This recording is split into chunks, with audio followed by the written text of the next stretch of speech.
Hello everyone, in this video I'm going to show you how to make the rotation blur text effect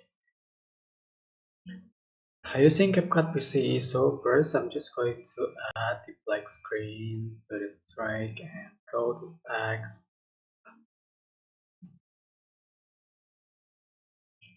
and add the text,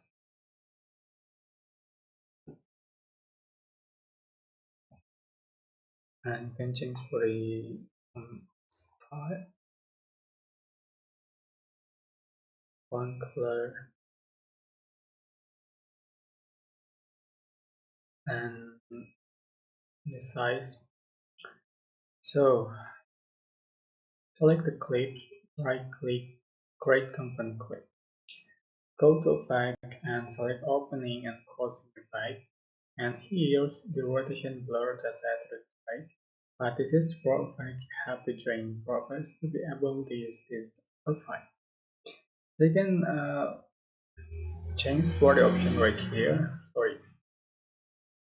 And you can see for the final result.